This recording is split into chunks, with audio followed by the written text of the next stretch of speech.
I'm Ethan. I'm Jude. Welcome to Garage Bros. That's what I thought you said. Now let me offer this as a rebuttal.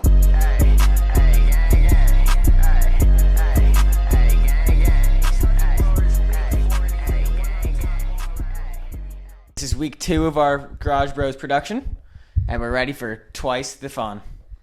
Yeah, so first we're going to talk about Le'Veon and the Chiefs. I mean, obviously, I'm sure most of our viewers heard the news, but Le'Veon is going to the Kansas City Chiefs. Should be interesting. Should be fun to watch. Jude, what do you think about this? I think that Le'Veon, he's going to start off only, playing a couple plays because Hilaire's having a great season. I mean, he just had 150 plus yards. 161 exactly. 161. Yeah. And I think he's going to be a great player because Le'Veon Bell, not only can he run the ball, but he can also catch the ball. And with Mahomes' crafty out-of-the-pocket play style, I think that he could maybe sneak out, toss a nice 3rd and 2 play, and I screen to Le'Veon Bell, and he'll be there. Yeah, I completely agree with the catching role Le'Veon's going to have. I think he's going to have a more immediate impact on this team. I mean, Andy Reid's a lot like Bill Belichick in the way he loves to, kind of, especially with the versatility his team has right now, they could do anything and everything. So I'm thinking he's going to, as the matchups adjust, he's going to switch Le'Veon's role. I think there's going to be some weeks where he does get a lot of yardage and he does get a lot of work, especially on the receiving end. As you mentioned, Patrick will dump it down to Le'Veon.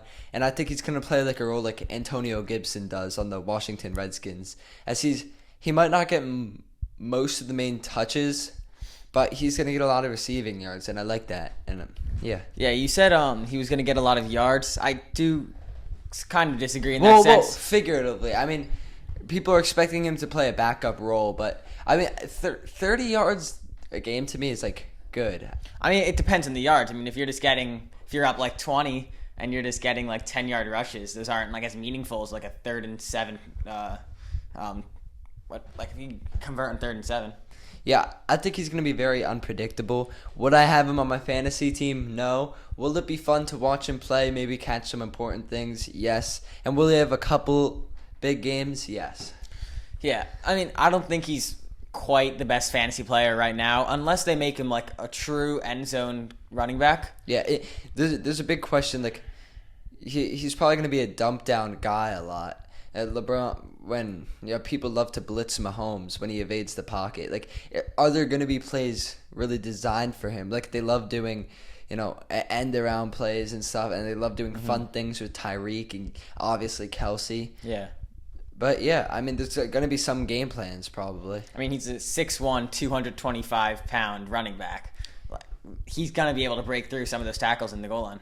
Yeah, he's definitely going to be able to. And Clyde Edwards, they're just loaded with talent right now. And you're going to see their game plans adjust. It's going to be really fun to watch. I'm excited for watching it. Doc Rivers from the Clippers fired. Now Tyronn Lue taking in the head coach role. What do you think? I think this team is going to form into the Lakers' kryptonite. I mean, they have a lot of talent on their roster, the best depth. How Doc Rivers managed to lose in the second round with that much talent is just, I don't know how they did it. Frankly, I don't know. I do know, but we're not going to get into that this segment. But yeah, so Tyronn Lue, obviously, he's familiar with LeBron. LeBron has an outstanding IQ. I just hope that Tyronn Lue is able to do what all good coaches do and up the Clippers' game in the postseason. That way they're able to beat a highly knowledgeable team like the Lakers. And obviously, Tyronn Lue, he's worked with LeBron. I'm sure with this amount of weapons, he will know how to beat him. If he was on a regular team, I don't think LeBron, but I think he has enough weapons and versatility, and the Lakers don't, that they can meet them in the finals again, and they could beat them. I just hope Tyronn Lue isn't like Doc Rivers, and he switches the game plan and adjusts to his opponents, like the smart coaches do in all of sports in the postseason. Yeah, I think, as we've seen in 2016 NBA Finals, Tyronn Lue knows how to handle stars. He had LeBron and Kyrie Irving. Those are two big egos. Oh, and right now, I just want to add on to your thought. The Clippers, there's alleged some locker room problems going on.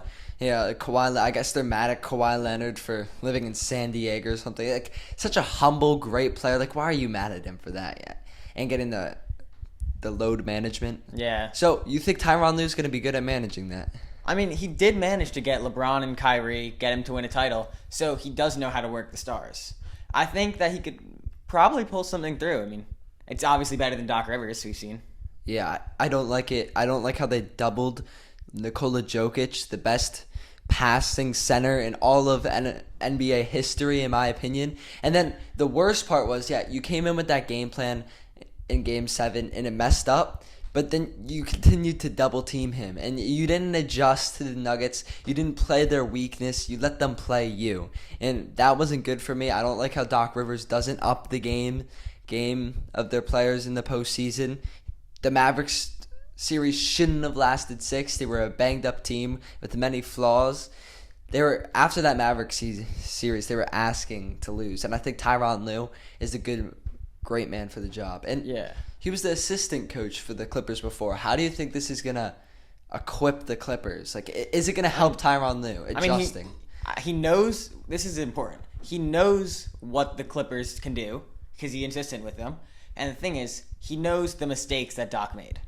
So he knows everything that Doc did that was wrong. He can work around it and he can fix it. He got to see all the mistakes, so he doesn't repeat them. Yeah, and just to mention, I'm not throwing any shade at Doc Rivers. He's a great man, but I just don't like his postseason play, and in my opinion, he's definitely not the right guy for the Sixers. He fits in right with the Sixers' history of not doing well in the postseason. Yeah, and I think a reason why Lue can help them in the postseason is because I read an article once where Tyronn Lue actually went to LeBron in Game 7 of the NBA Finals in 2016, and he literally told him, he's like, play better. And because LeBron didn't have a good first half. And he went, and he wasn't afraid to talk against one of the best players of all time.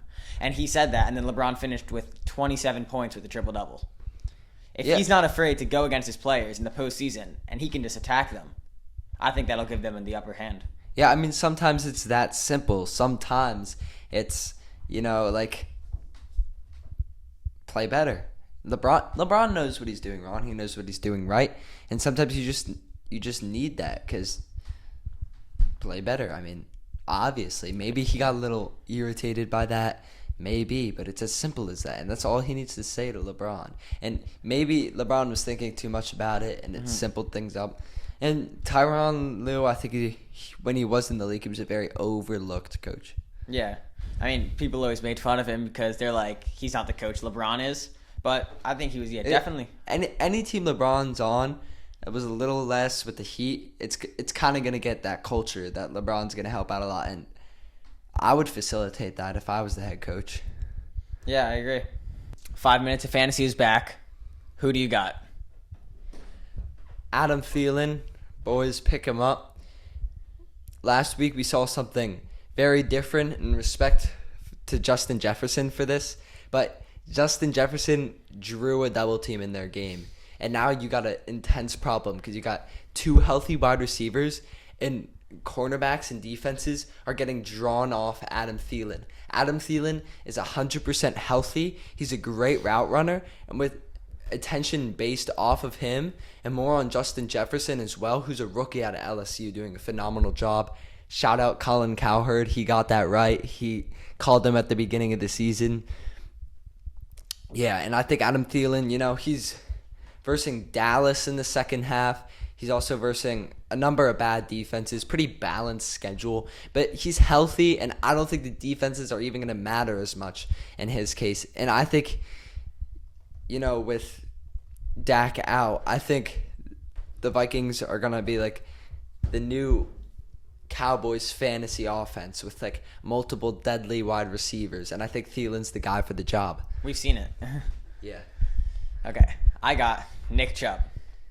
I know, everyone's been all about the Kareem Hunt train right now. But if you think about it... We hate the We're Hunt not train. on it, but... Yeah, we hate it. But Nick Chubb comes back week 10. They've already would have had their bye by then. And in most fantasy leagues, you have weeks 15 and 16 as the weeks where you have your championship game. So if you're a championship contender, I would trade for Nick Chubb. You have him back a week 10. He gets some weeks to come back. And 15 and 16, the Browns play the Giants and the Jets. Yeah. The Giants and the Jets. I was about to ask him, is he really going to come back from injury? But then you mentioned, like, he's going to have a couple weeks to warm up. Yeah. The Giants and the Jets, like, Yeah. he's gonna, regardless of how he's feeling, he could have a broken leg and he'll score 25 in the Giants and the Jets. Yeah. All right, let's talk about who to sell now. All right, you go first. I got two people. Is that okay? I'm going to be quick. I'm going to be quick. One, Kenyon Drake. It's not like anything's really changed. He's an unpredictable running back. And right now, I think you just said he has 7 in a PPR league at the half. 8 at the half. So he's going to have a pretty good game, assuming things go steady from here on out. So sell him high. Try to get someone to look at that most recent game and judge their games off past game history and get them. And my second one is any Redskins running back. That backfield is so confusing right now. They got Gibson. They got McKissick. It's really weird. It's really unpredictable. Gibson, if you want like a receiving option, flex is okay. But yeah. How about you, Jude? I'm going to say it again. I said this last week. Deshaun Watson. He got 32 points on 4 touchdowns this week. You were right about that. Yeah, I was going to say he's going to do well for now. But wait. The Texans, I mean, you've seen, they're very uncoordinated as a team. Like, he could just do poorly at any time. I know he's doing great right now. But get rid of him for another quarterback, you could definitely get some high trade value. You tell someone, 25 points, 32 points. And then if he just stoops right down, you win that. Yeah. Anything more you'd like to add? No, not on sales right now. Or actually, yeah, Rob Gronkowski. I don't think that he's a big receiving target for Brady. No, I don't think he's a big receiving target for Brady right now. But that one game, people are wrong. gonna be like, Gronk's back. He's wrong, ladies and gentlemen. People are gonna be like, Gronk's back. Gronk's back. He is not back. He's wrong. Gronk is not He back. is wrong. No.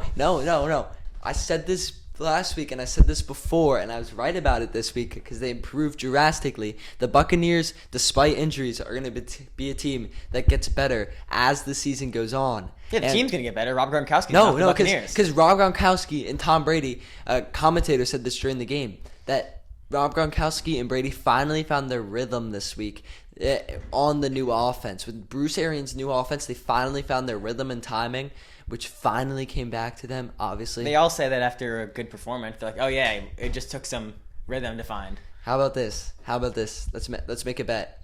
Fine. Let's What's make a the bet. bet? I get... it'll flip both ways, but I get to pie you in the face if Rob Gronkowski next week gets over 15 points. Who's he playing? Oh, he's playing the Raiders, right? Oh, yeah, the Raiders. The Raiders. If he gets over 15, I get to pie you in the face. If he gets below, you get to pie me in the face. Tin can, whipped cream, old-fashioned. So next week, you're saying that I'm pieing you in the face? Next week, I'm saying that Rob Gronkowski is back. I love Rob Gronkowski. He's not back, but whatever. Yes, he is. Yes, All he right, is. shake on it. Old-fashioned garage bro shake. Rapid fire predictions, week 7 of the NFL season. Giants versus Eagles. I like the Giants. I like the Giants as well. Defense is going to tear them apart. Exactly. Eagles, you saw, they got no hands team. All right. Now, next, Panthers Saints. I like the Panthers. I Teddy like the Bridgewater. Saints. And I'm pretty sure CMC's returning. Saints lock down Josh Jacobs in that game. I think they have a great run defense. They're going to lock down Mike Davis. It's Christian McCaffrey, I think. No, reports come in that his injury is going to be extensive, and I don't think he's coming back next week.